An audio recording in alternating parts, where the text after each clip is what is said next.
Hi, everybody. It's Chris Elmore with another edition of the Service Contractor Radio Show, brought to you by Service Excellence Training, where we turn learning into earning. This week on the podcast, we have a special guest, and it's not Christopher Kalen Loudermilk, my sidekick. Just so everybody knows, he's my sidekick. I'm not his sidekick, but he's not here because he is teaching an epic sales class down in Austin. And if you've been there, you know who you are. You know how good it is. If you haven't, you'll have an opportunity to get the information at the end of today's show. But today, we're going to be talking about creating a culture that attracts and retains great people. And who doesn't want to do that? And we're going to be talking with Vicky Suiter from Suiter Business Builders. Did I get that right, Vicky? Yes, you did. Okay, stay tuned.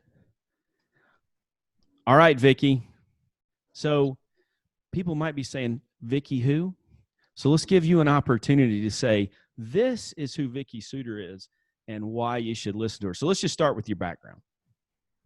So I have been consulting and coaching to the contracting industry for 30 years. And Suiter Business Builders' whole mission and my mission in life is to help contractors grow, thrive, and prosper. And our promise is to help you make more money, to have more time in your day, and to reclaim the joy in what you do again.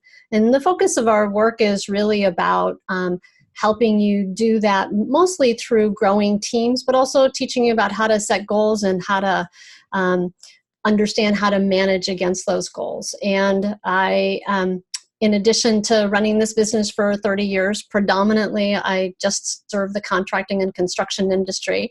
Okay. I wrote a book called The Profit Bleed, How Managing Margin Can Save Your Contracting Business. So for those of you watching the podcast, I think I see that book behind you, right? You do, right there. Okay, I like it. And the picture, if you're not, it's The Profit Bleed is what it's called. And it is it a dollar bill or $100 bill? Yeah. So actually it's money bleeding. Oh, it's a Ben Franklin. Bleeding. Yeah. It's $100 bill. Okay. Wow. Okay. It's worth way more than that, right? Yeah. Oh, you see what I did? Okay. All right. So why contracting? I started because I was married to a painting contractor long ago and far away. And when I saw the struggles that he had, and I started to work with him some in his business and help him overcome some of those challenges, I realized that when I left my career, when our son was born, I was a controller of an international training company.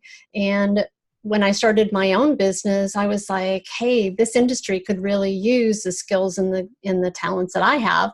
And I started working with contractors. And I love the construction industry. I love the complexity of it. And I also really like the people. I just find that they're super open and coachable and really authentic. And I really appreciate that. Very nice. Yeah, I think the same thing too. You know, having grown up in it my whole life, what I love to do, and this is one of the reasons why you're a good fit to come on our podcast, is because what I like to do is I see these contractors that have a passion for, whether in our case, HVAC, plumbing, electrical, roofing, restoration, pest control, whatever it may be, painting, and they have a passion for their craft, because that's really what it is. In a lot of these cases, we don't appreciate as much as we should the industrial art that's created, or some of the processes and things that they have to go through to make our lives easier. Right. And so they're so good at that, you know, the old E-myth that just because you can do the technical work of a trade, you think you can run a business that does the technical work of the trade. I want to preserve that passion and dedication they have to the trades, for when they open their business and they're out of their depth in running a business, I want to step in and help. And that's my passion. So we're in alignment with that. But today, really what we want to talk about, I think this is probably, I can tell when we were talking beforehand that this is probably one of the passion within the passion for you, right? So today we want to talk about creating a culture that attracts and retains great people, right? Yes. And it's no secret right now that, well, I could call 100 contractors and 100 of them would say, I can't find qualified people. Right. Or I can't find good people. And I've been doing this consulting for 20 years, and then was in the field as a tech and a manager and all that, working in businesses before that. And for as long as I've been doing it, that's been the most popular refrain is I can't find good people. Mm-hmm. And so a lot of times we have to grow them internally, or we have to hang on to the people we have and make them better. So when you say, I mean, we do air quotes here a lot. So I'm going to air quote, and Chris loves air quotes. So when we create a culture that retains and attracts great people, or attracts and I can't even talk. Maybe I need Chris over making noises or something because I'm messing up. But when we create that culture, because how many books on culture do you think have been written? A lot. Thousands at least. What do you mean by that culture? Well, I don't mean things like writing a mission statement or having a vision or mission statement. And I don't mean things like having a culture where it's just a lot of fun every day and everybody, comes so like nap pods and riding bikes. And, ping pong and, everyone gets served lunch. And, but I really mean, like, have you created an environment where people are proud to come to work for you? And that there's this sense of where you're a team, where they have a sense of contribution and belonging. And, one of the things, Chris, that I have found, and, when I left, I came originally from the background of finance, but over time I got trained as a business coach and I started learning about neuroscience and what makes people tick, and to really kind of unlock what are the keys to building great businesses. And what I found is that if we think about it, all of us could probably agree that we all want to have a sense of belonging, mattering, and contribution. We all want to feel like what we do is making a difference in some way. And I don't care if you're the janitor or you're the president of the company. So when I talk about culture, I'm talking about, are you creating an environment where people are clear about how to win the game with you, where they know how to be successful, where they get to feel a sense of contribution for the results that they're producing, not just being a helper or a tool to get stuff done. And so it's just a different mindset in terms of how do I think about people and how do I engage with people to really bring out the best in who they are and what they're capable of doing. Okay, so good theory, right? Good goal. So how do we do it? Yeah. So the first thing that I always say is that you want to have the criteria clearly defined for people about what is it to win the game in their whatever their position is. So if I'm a project manager, or I'm a tech, or I'm a superintendent, am I really clear about what's the criteria for success in that position? And, when I go ask people about whether they have position agreements or what are traditionally called job descriptions in a company, what I see 90% of the time is that what they are is lists of tasks for people to do. Yep. And if your orientation with people is just that they're about doing tasks, then what you're going to find is you have a lot of helpers. You don't have people who actually take ownership for producing a result. All they're focused on is task. First of all, it's not very fulfilling to be that person, first of all. Second of all, you are really frustrated as a business owner or a manager that you're constantly having to micromanage people and babysit people to get their job done, because what you're managing is task versus result. So one of the distinctions in the first piece in terms of putting a practice into place in your business is to write position agreements that are based on what are the results you want someone to produce, what's the final, and when I say results, that they are measurable, that they're time driven, that they're specific, and anybody could look, not just you as the manager or leader, but anyone could look and look at the results and go, yeah, they got that done or didn't. I like that. Yeah. So and when you started talking about the requirements, the results, we teach SMARTS goals here at Service Excellence. So specific, measurable, actionable, realistic, time bound, and shared. That's what we teach. And that sounds like what you're talking about within these position agreements. And I love the fact sometimes people change words and names of things just because, because it may sound better or different or whatever. But I think that's a very practical name change on a job description, because I think position agreement to me describes it's more people-based. Job description is more task-based. Well, I'll tell you the reason. There's another reason actually that I shifted that description from job description to position agreement, or the name of it, Chris, was because how I hold it is that once you've defined what the criteria for success is, that actually becomes a written agreement between you and that employee. Mm-hmm. That position, when you sit down with somebody and you go through their position Right. agreement, whether they're a new employee or you're implementing them for the first time with people, you get buy-in and you get agreement.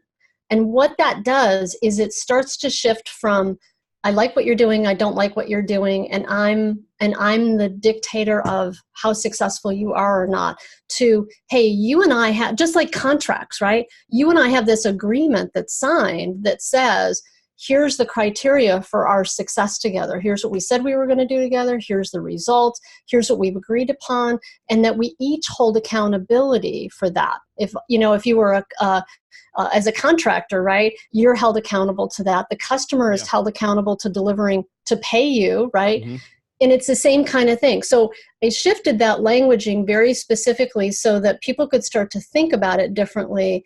Like, okay, that's an opportunity for me to have something that I'm managing with my team about, and that they can take ownership of in a completely different way. Because now it's not what I want you to do. It's, hey, this is what we've said and agreed upon as a criteria for success together.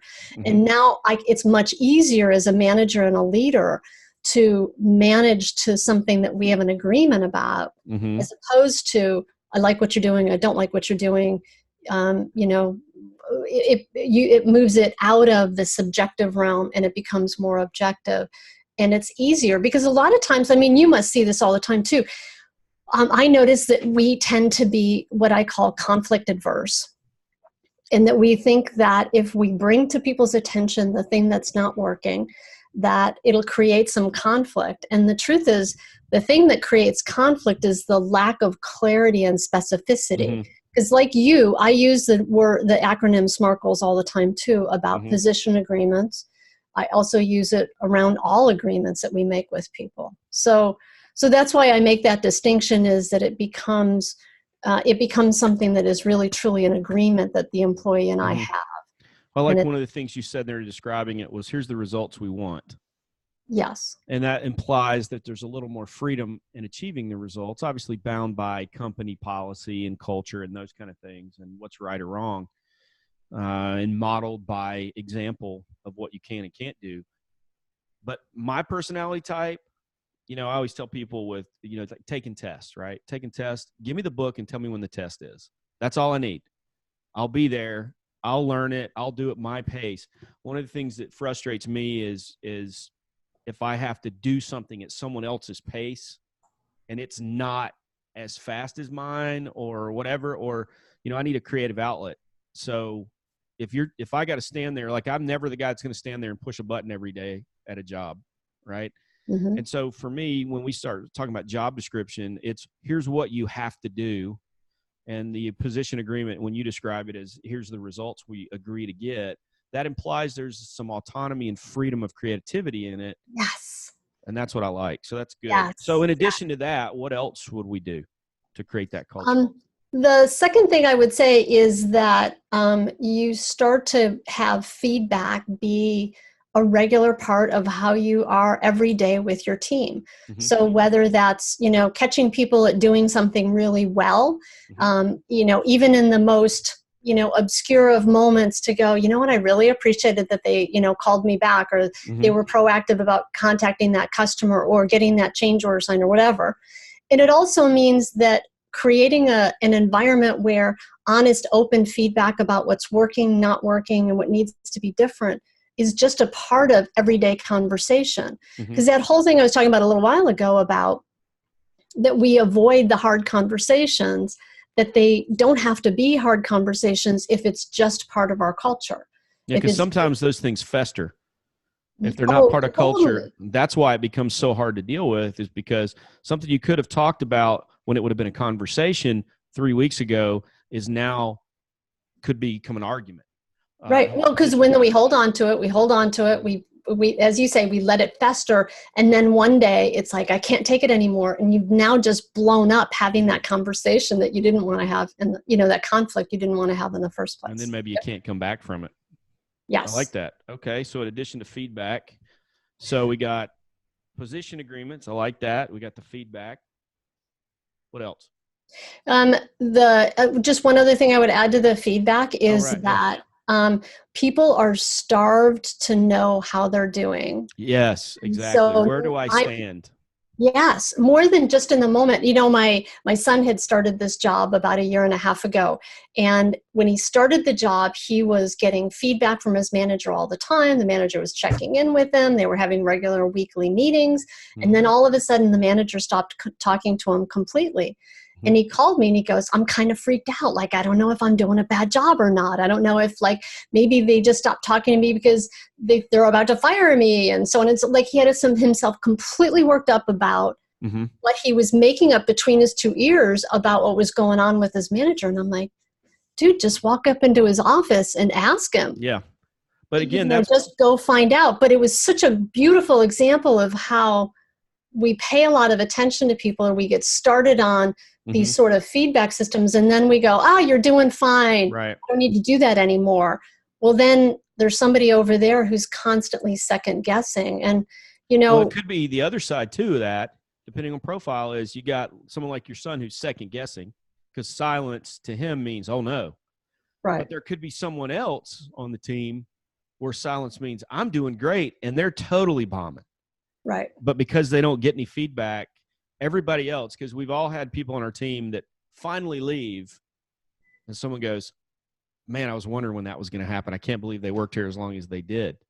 And it's because you don't have that feedback system in place. And so it could be, we talk a lot about profile here at Service Excellence. So we talk about, DISC profiles, dominant, influencer, stable, compliant.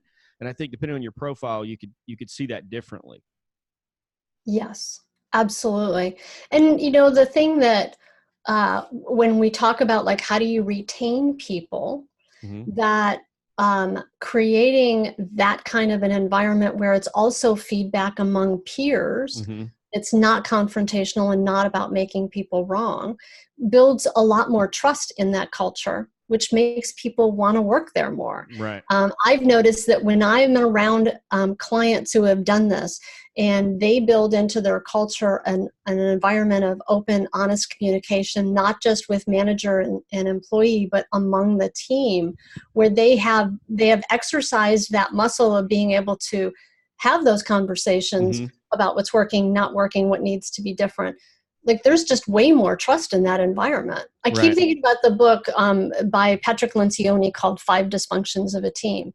And it was in my early years as a manager and a leader when I was struggling that I really took a deep dive studying his stuff that really resonated with me about how do you shift that in your culture. So if you're somebody who wants a good reference for a tool to go check out, that's a great book, and he's got workbooks and stuff, and it's a really well-written book. It's actually written as a parable. Not similar, but that book and the way it was written as a parable was how I wrote my book too, because I really just appreciate it. Hold on, say the name of your book again. Oh, the name of my book is The Profit Bleed: How Managing Margin Can Save Your Contracting Business. Nice. Okay, so one of the things, anytime we're talking about culture, we're talking about attracting or retaining people, the M word comes up.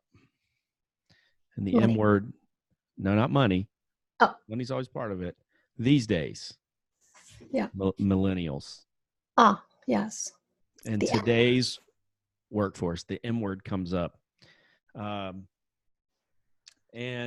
it's funny is one of the things I read in the information before we talked was we always talk about the next generation of employees, but what about the next generation of contractors? Because millennials own businesses too. Right? So let's talk a little bit about that.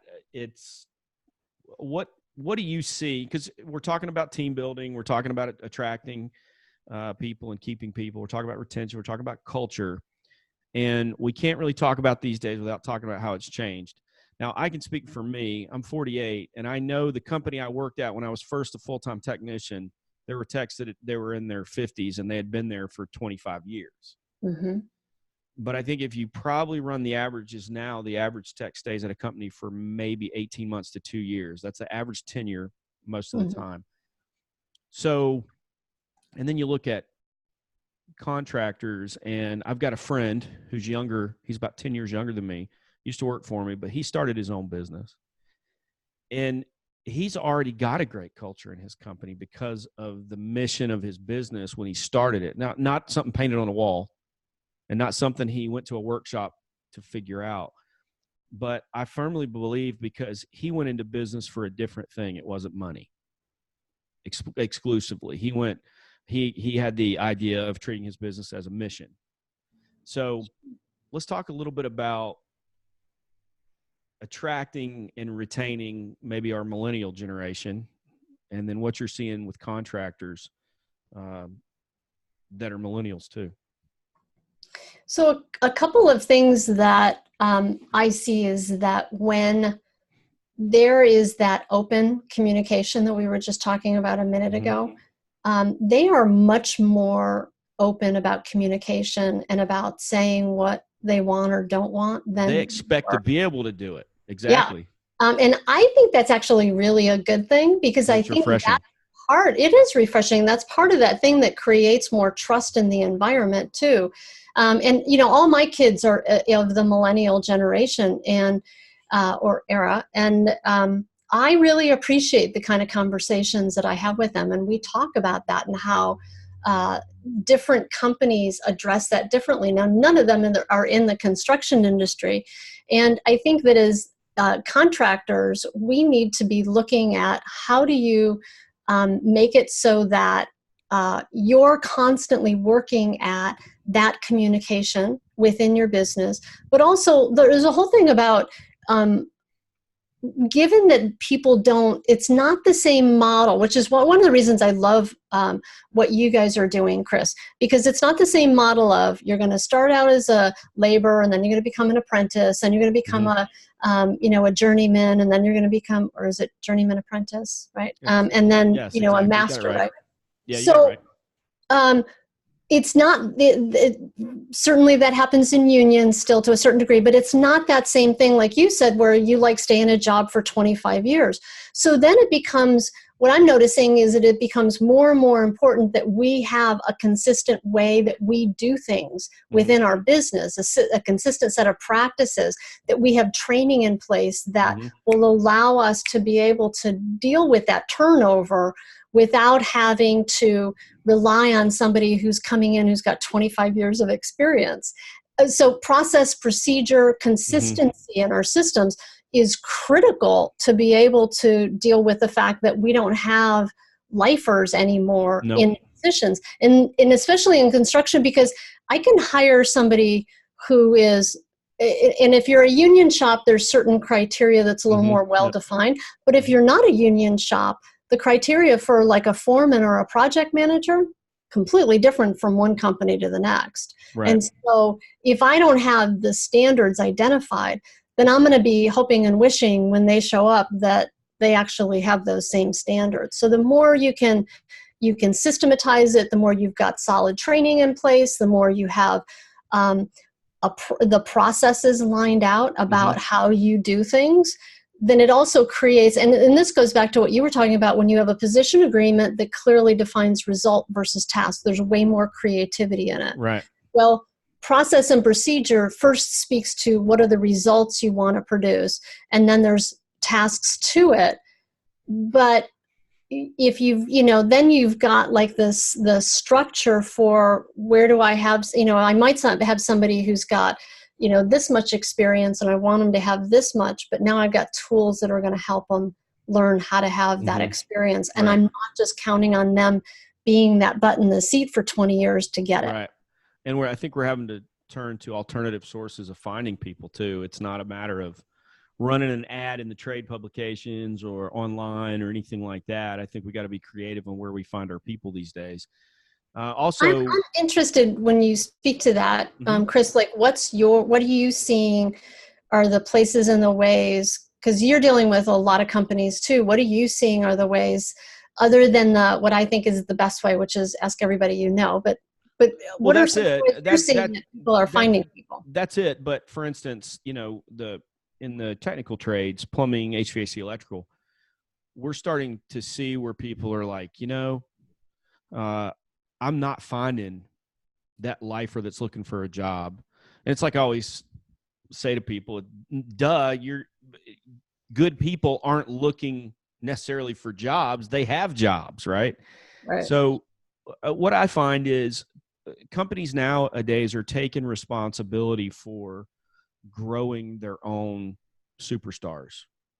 Where before it was, let's hire a superstar. Well, now I don't know if I can hire a superstar. I mean, it's big news when one of the contractors we're working with gets a superstar because they're just not out there looking for jobs. And so we have to create our own. And so, for instance, let's say you need a maintenance tech. Maybe you go and you've got someone at Home Depot working in the electrical department that's really knowledgeable about stuff and has some tool skills and that kind of thing, and you need to teach them some communication, you need to get them certified in a certain area or whatever. You bring them in and have a program to do that. So there's the alternative ways of finding people. Maybe you're looking for a salesperson and the server at the restaurant where you ate for lunch has just got a great personality and is just that, man, if you could just bottle that, get it on your team, that kind of thing. So those are the kind of things I'm thinking of. Also, nice. Even the technical people, for instance, I've got a client I work with up in Fort Worth.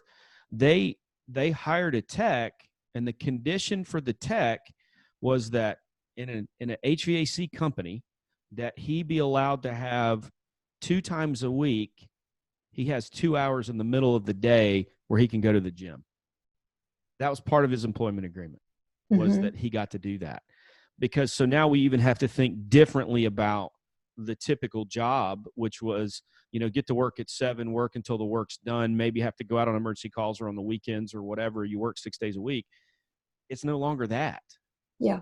And the people who still think the other way, that's what I'm finding. Going through all the talking points with the culture, what I'm finding is that the companies that are embracing, not running from, not ridiculing, but the ones who are embracing alternative ways for people to work, even in the trades, whether it's rotating schedules, whether it's, that morning shift, afternoon shift kind of thing, where there's some free time in the middle of the day, whatever it may be, those are the ones that tend to have better cultures because they're willing to think differently about things. So that's what I'm seeing. I'm seeing that specifically about millennials, having causes they can work on, have it being more about enriching personal life than it is just about money, those kind of things. Those, again, when you see a great culture, you see those things too. Yes. Yeah. Yeah. I think that you just hit on some really important points about how we all need to, start to shift and think differently about that. And that, because that ties back into that sense of belonging, mattering, and contribution, right? Absolutely. That is so fundamental to us as human beings. Absolutely. And sometimes even me, I was kind of joking about the M word, is that really is fundamental to people. We say millennials, but it's just more prevalent maybe in that generation than it was. Well, they're taking a stand about it in a different way, right, than we did. Yeah. Okay. So there's so much material here that could be an endless number of podcasts, I'm sure. And I know that you have other means for people to get a hold of this information. Obviously, the book. Go ahead and hold the book up again. Okay. So the book is The Profit Bleed. What's the subtitle? How Managing Margin Can Save Your Contracting Business. So you say it better than I do, but I think you've said it a few times, right? Where can they find the book? I actually, for your audience, I'm happy to offer it for free. Just pay shipping and handling. Okay. So it's $7.95 shipping and handling. So if people go to theprofitbleed.com/free, you can get it for free. And when you check out, there's actually, when we were talking about systems and processes, I developed a ton of systems, processes, and tools and checklists and resources that can help people implement what they've learned in reading the book. So if people are interested in that, you might check that out when you're checking out, because that can really help you implement some of the stuff we've been talking about today. Okay, I'll make sure that URL is in the show notes too. So be sure you look for that. Also, you were telling me earlier about you have a webinar coming up, I believe, at the beginning of March. Tell us about that. At the beginning of March, I have a webinar coming up titled, How Do You Get Your Teams to Take More Ownership? Mm-hmm. And how do you get that, how do you start to shift that mindset within your company about keeping agreements, managing for results, some of the stuff that we talked about today, but I also talk about what are some of the other processes and systems you can put into place to help you actually implement a culture where people take more ownership and have more accountability for results. Okay, tell me the date again. It is on March 3rd, 3rd, 5th, and 6th. So okay, I'll be doing 3 different webinars during that time. So, and if people are interested in getting on that, then what I would encourage you to do is if you sign up on my website for our mailing list, then you'll get on the mailing list and you'll get it. Or if you buy the book, the free book, then you're on our mailing list also. Or you can just email me and I'll be happy to add you to our mailing list. Well, let's talk about a few other things too. So go ahead and give your email address. It's Vicky, Vicki, at suiterbusinessbuilders.com. That's SUITER, businessbuilders.com. Okay, and you also have a YouTube channel. I do have a YouTube channel. I do a video blog every other week, and it's all about kind of, some of the topics like we're talking about today. They're about 30 minutes long, and I focus on the stuff that's in the book. I focus on team. I focus on growing teams. How do you take a little deeper dive on some of the stuff that we've talked about today? And that comes out like every other week. Okay, very nice. I'm looking at it now. All right, so can people call you? Yes, they can. What's your number? 415-328-1134. Okay, and you're all the normal places like Facebook, LinkedIn, all that stuff too, right? I am, yes. Instagram. Okay, great. Nice. Yeah. So, well, it was great talking with you. You too, Chris. So, as always, we want to, at Service Excellence Training, we want to bring you guys resources to help make your business better. We're great at it too, by the way, but there's plenty of resources out there for you. And we like partnering and maybe highlighting others that are out there that do specific things that can help you out too. And Vicky and what she does is just another one of those things. So check out her website, check out her YouTube channel, get her book. I mean, you pay $8. Come on. You got to get her book. Is it available on Kindle? Do you know? It is available on Kindle. You can get it on Kindle on Amazon. Yes. Okay. Very nice. Yeah. I like Kindle. So that's good. Now for us, remember, you can always get in touch with me, 254-733-7109 or Elmore at servextra.com. That's SERVEXTRA. Put the www and the .com behind it. You got our website. And you can find more podcasts. You can find our blog, other educational resources. But you can also find out about our next round of classes.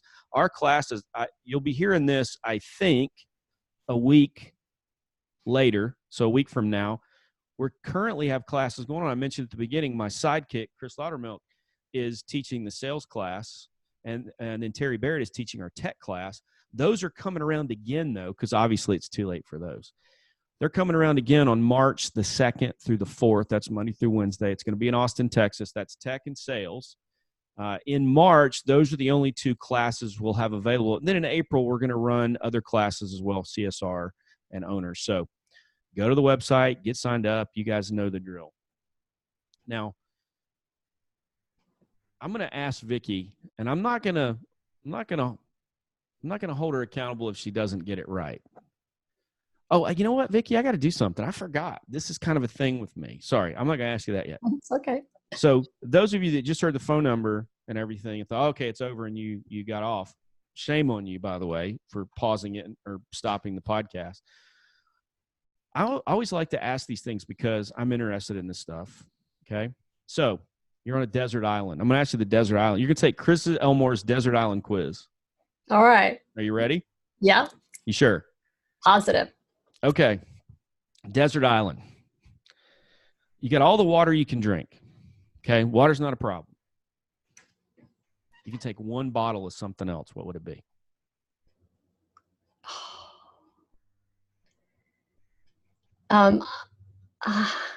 Okay, I'm going to tell you my first thought was Scotch. Which one? Balvenie. Okay. Balvenie. What age? Probably 12 or older. Okay. Balvenie's good. Balvenie, I can't remember what region they're from, but yeah, it's good. I've had that before. My personal favorite is I like the Macallan 12. Oh, nice. 15. And also I'll have, I like the Famous Grouse. It's a blended Scotch. Some people don't like blends. It's not a single malt, but that's a good one too. All right. So we got a bottle of Balvenie. You can take, there's not a CD player on the island or a cassette player on the island. There's a record player. You got to take 3 records. Like 3 albums. It can be anything. So it could be cassette, CDs, whatever. So 3 albums. What would you take? So I probably don't know names of albums, so I'll say artists. Okay.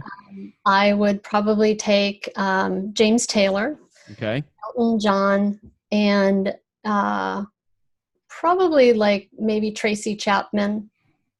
Okay. Nice. Okay. And 3 books. One can't be the Bible and one can't be any of yours. 3 books. I'm on a deserted island. There's a Bible there. The Gideons put it there. They're everywhere. I would say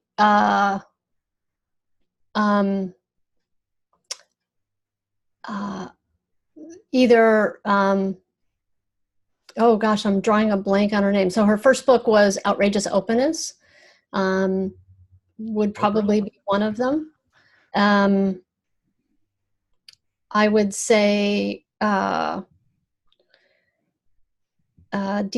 a Deepak Chopra book. Okay. And if I was on a deserted island, I'd probably also take the cookbook that I wrote with my mom that's got stories of family and cooking. And it would just keep me connected with my brothers and my mom and that's nice. Family. Very nice. Trying to picture. No, you said not a book that I wrote, but that's okay. Your mom was on that. Yeah. I'm trying to picture that with a bottle of Scotch, James Taylor in the background. We're reading the cookbook. Yes.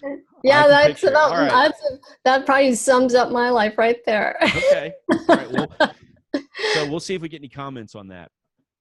Okay. I love that question. This is how we end every podcast. Well, now we'll see. When you said you listen to some of the podcasts, we'll see if you listen all the way to the end. Okay. So, Vicky, what do we do at Service Excellence Training?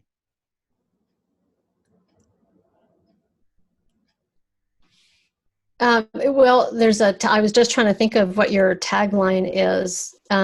You turn learning into earning. That's right. At Service Excellence Training, we turn learning into earning. Thank you, Vicky. Thanks, everybody, for listening. Thank you, Chris. Care.